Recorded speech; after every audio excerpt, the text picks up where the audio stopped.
Hey, thanks for joining me once again. Got some weird thing to show you here. Get my camera focused like a professional that I should have done before we started filming. Hey, Spawn adult coloring book? Really?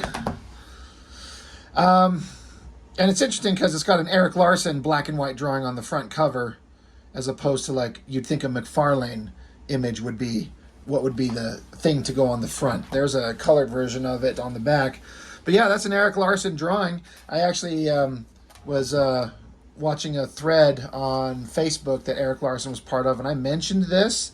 I might have even posted a picture of it. I'm like, did McFarlane ask you to, I'm asking Erik Larson, I'm like, did McFarlane ask you or tell you that he was going to put your artwork on the cover of this? He's like, nope, I had no idea. It was news to him, which is kind of weird to me, but I guess McFarlane's got rights to the art, so he can put it up wherever he wants. Anyway, an adult coloring book of Spawn. A little, I don't know. It's a little weird, like it's an adult coloring book, and that I guess he's trying to make money anywhere, to his credit. So I'm picking it up, and I'm not coloring because I can't color, but it's a great way to get a bunch of black and white artwork of mostly Todd McFarlane work. It's not exclusively, but mostly. And so, yeah, I picked this right up a couple years ago. This is printed in 2016.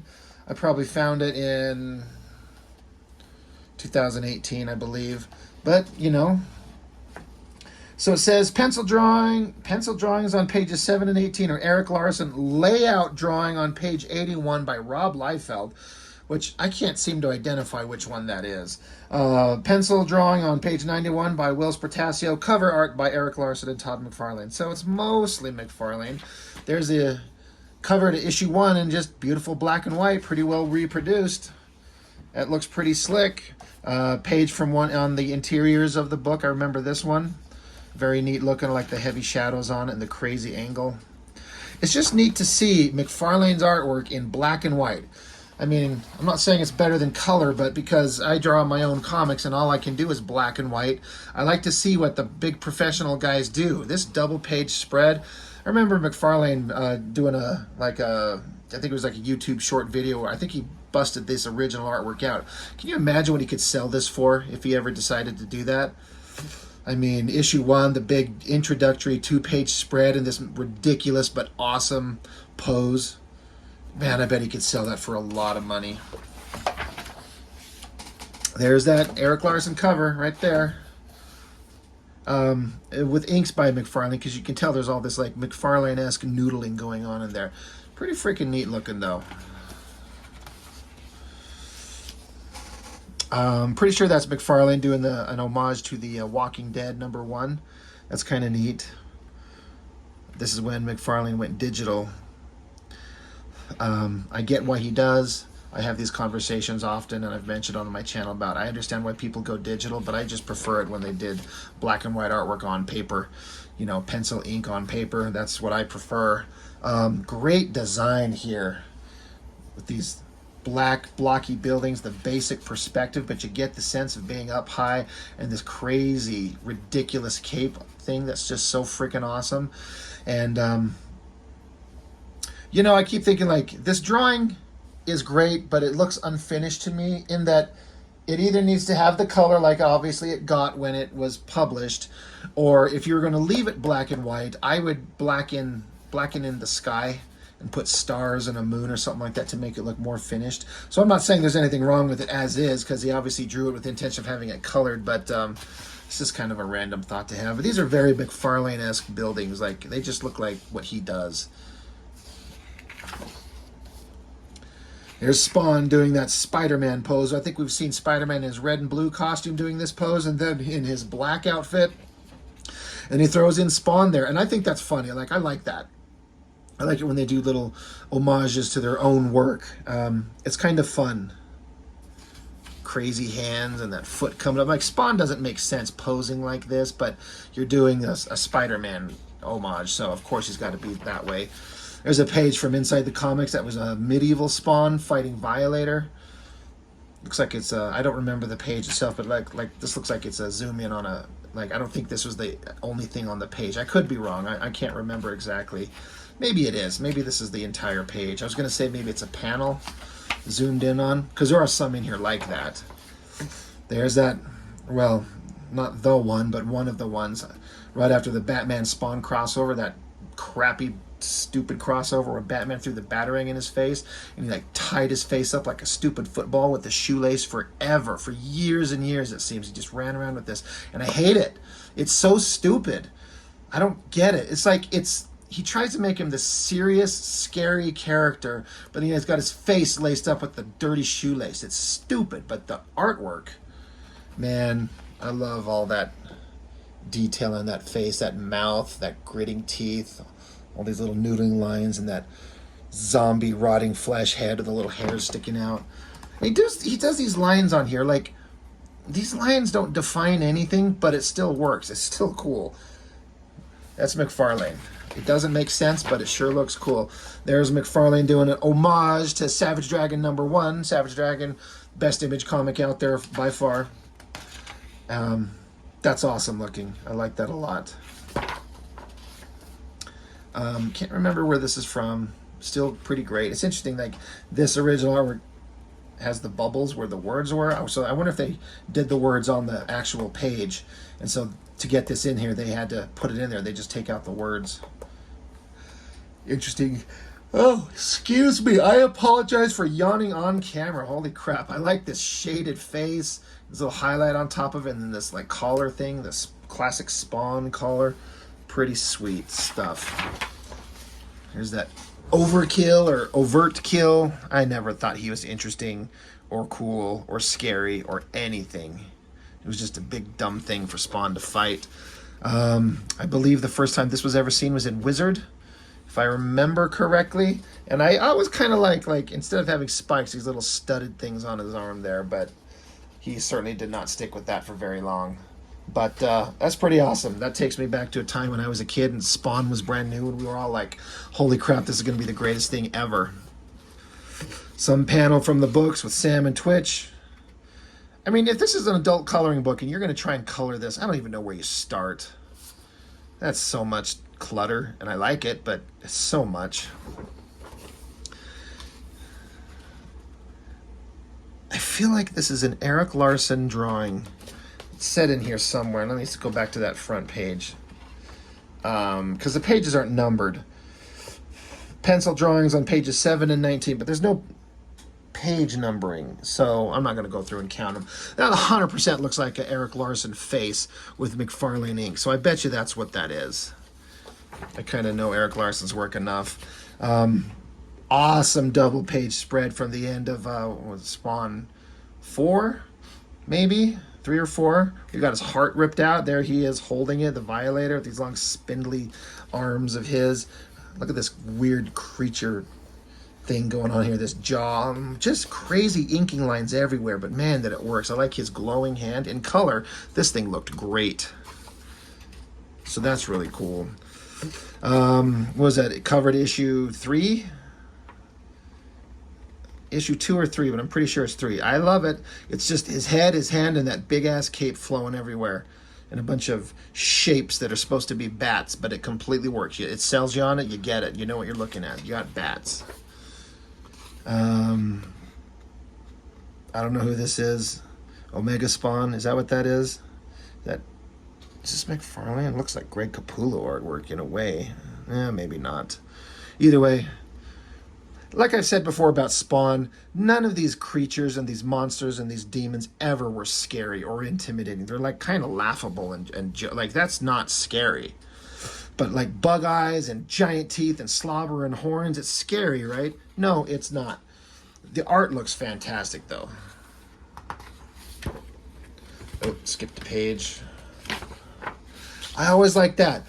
Oh my god, I'm yawning again. I'm sorry, it is late. I apologize. Spawn, that's cover, what was it, issue 5, 6, 7, something like that? I think that one's great because he, and I think the idea was to conserve his ability to use magic and his powers because it drains him. He goes back to old familiar territory with the giant guns, and that's pretty awesome. I like it. Throw in just a Spawn logo to color it in. I guess if you want to waste your time doing that, be my guest. I remember this. I don't remember what book it's from. Got that stupid shoelace thing going on in his face, but chains and ridiculous hands. Kind of interesting. Not my favorite drawing. Violator looking. I don't like Violator. It's a good drawing. But like I said, it's just nothing about it is scary in the least. This is something that McFarlane does really well, and he talks about it a lot, like having different planes. Like you got a pen up front, then a giant hand coming towards you, and then the guy's head. So there's multiple layers here, and then Spawn, and then the background of the building. It's interesting why they cut out the dialogue there, but not there. Like, what's the big deal? Again, Omega Spawn, I think, whoever that is, isn't it supposed to be Al Simmons? Something I don't know what happened. I don't read these books. These are pretty good drawings. I love this big profile of this guy's face. Eyes, nose, mouth, the teeth. Very thin inking lines. I look at this stuff, and I never would leave lines this thin when I'm inking, and I need to learn to do it. I need to let go with my need to make the lines thicker, because it works. It totally works here, but I think you have to know what you're doing. Another super unscary, noseless demon thing with horns in hell with a bunch of people writhing in agony. Like, it evokes nothing. There is another McFarlane parody of Todd. We've seen this Spider-Man cover, Spider-Man in the rubble, Venom hanging over him. I even did a parody homage to that Spider-Man cover for this small publisher that I was working with for a couple years. So I've drawn this same image. Kind of fun. Violator looking, again, like a big spindly monster that's not scary. Another interesting page to throw in here with just all these sound effects and lettering. Like, if you want to color a book, is this the one you choose to do first? Love this big double page spread of a medieval Spawn with that ridiculous sword. It's like, swords are cooler with more spiky, pointy parts. They're kind of not, but it's a pretty damn good drawing. Again, here's that foreground with this giant hand. He obviously got his finger severed right there.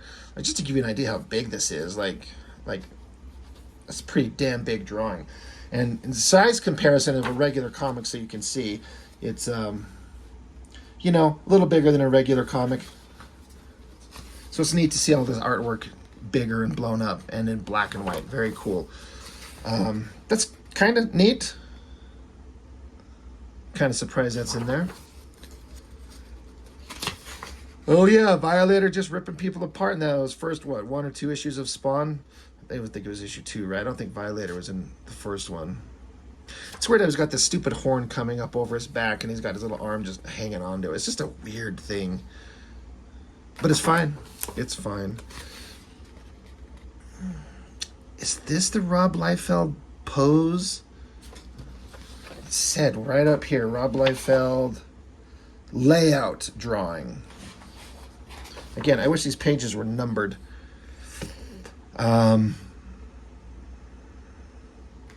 It's kind of interesting looking. I like it. Another great shot. I think Spawn looks so much better with his mask on. That designy thing. And him packing all those guns. Love it. Always looks better with the mask on. See? And then he's trying to show me up by ripping it off. Just to piss me off. It's weird and creepy, and the mouth looks super disjointed, but I guess it's supposed to look creepy, and it does. It certainly does. Another big shot of a bunch of people in an alleyway. Yeah, go ahead and color that. Good job. Show me your work when you're done. That's a cool shot. I like that angle on his face. Again, that mask on there looks better than his hamburger face. Half the shot from the Batman Spawn crossover. You can tell Batman over here, but they don't have the other half of it. No. That giant foot coming towards you. Pretty freaking sweet, right?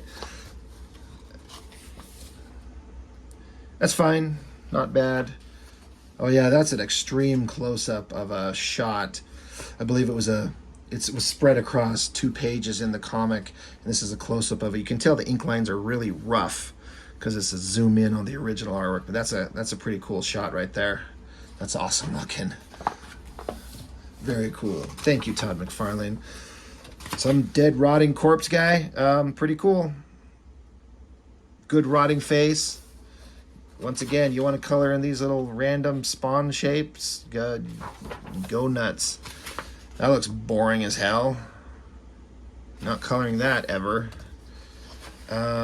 That's cool. I think that was getting into the story where they find out that Rob Liefeld's Chapel character was the one who killed Al Simmons, and then Chapel ends up killing himself because he wants to come back from the dead like Spawn and have powers.